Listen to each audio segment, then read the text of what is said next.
with Arsenal. But he had to change his role to suit Liverpool's needs. Balls for David Johnson. A chance to have a run at McQueen. McQueen getting back now, Highway. And Kennedy on the left foot, which is his good foot, and it's in! Leash, clever little nod off for Kennedy. Oh! Phillips didn't see it. Souness to Kennedy. Dalglish to Kennedy. Dermot through the middle. Fairclough. And Dalglish. Let it run for Lee. Superb move by Liverpool. Bob's decision to play Kennedy on the left side of midfield was an absolute masterstroke. Ray Kennedy was one of the best moves that I ever made. I think if I was to have a census from the European clubs in that period, there would be a few would be voting for Ray. Robert arrived at Liverpool from the northeast in 1939 and was a wing half in their championship-winning side of 1947. He became a qualified physiotherapist, reserve and then first-team trainer, a coach, then the manager, a wily old fox. You know, a lot of rubbish is talked about running a football team. Firstly, obviously, you need to have ability, and the judgment of players is absolutely essential. Secondly, a hell of a lot of common sense. Now, what's all this bit about coaching? Well, I'll tell you what it is. It's making sure the players get to the ground on time for training, telling a player to settle down in his personal life, telling your goalkeeper not to walk on his hands, but to use them to catch the ball. Bob knew how to be hard without being too loud. He'd got a different style to Shanks. If I can go down the street and nobody recognised me, I'm delighted. And let's face it, Bill didn't do that. Bill always wore steel tips on his shoes so that people could hear him coming. I was always taught, my headmaster told me, he said, if you want to tell anybody anything, he said, speak softly. And he said, you'll find that they're trying to listen to you. You know, they're trying to get what you're going to say. And if you shout at them, or, you know, then they're not interested, really. So if you talk softly to them, and that's the approach that I've tried to take on. I was once in Bob's office, you know, talking over a possible deal for Terry McDermott. Bob had a fridge in there, and he opened it to offer me a beer. There was mould inside the fridge. I said, hey, you know, let's have a cup of tea instead. Not one of football's flashy types, Robert. The best way to benefit from him is to watch his team play. We at Forest learned from Liverpool, and Bob knew it. He even had a bet on us to win the European Cup when we knocked them out late in 1978. Really right on top of his game tonight. Oh, yeah. Little flick up. Woodcock and Bertels has got it! Bertels cuts through on his own. The pace and confidence to do it. Not a bad-looking cross. Woodcock.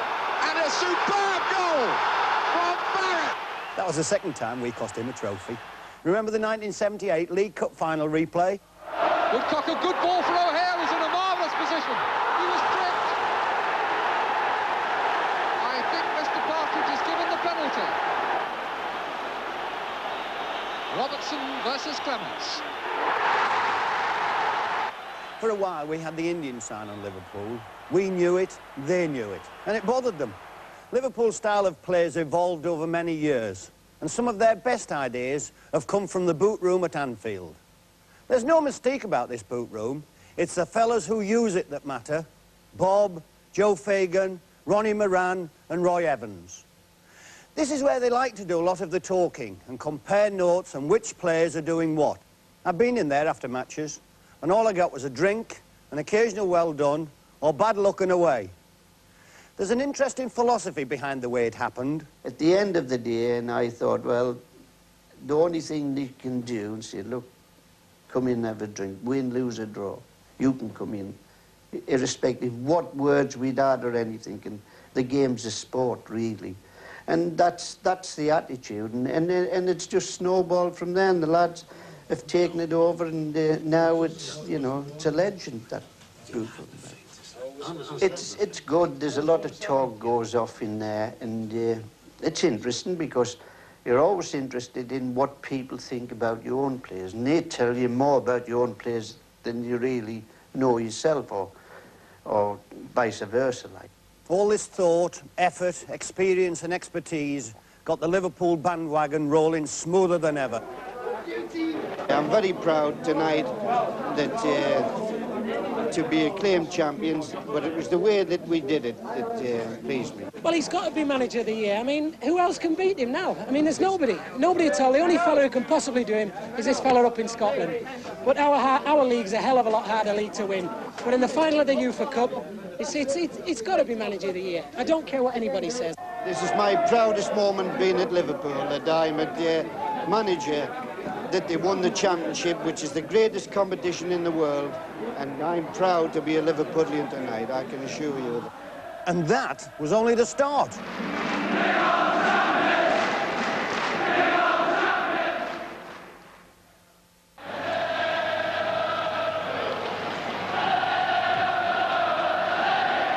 Over the heads of the defenders, and Lambert chasing and scoring!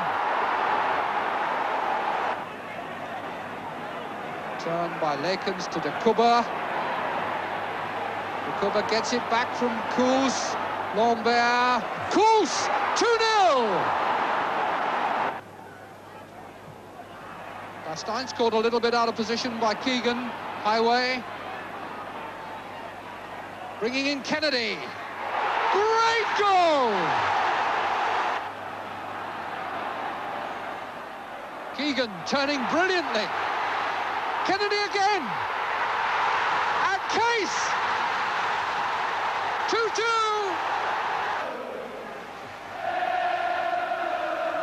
Not away by Dakuba. Highway. Going past Basteins. Penalty. The goalkeeper is off his line.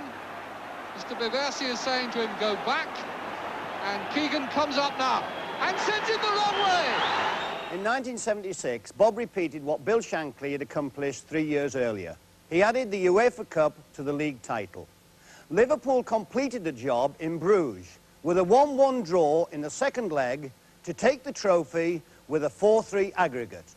Only 2 British clubs had succeeded in winning the European Cup: Celtic and Manchester United.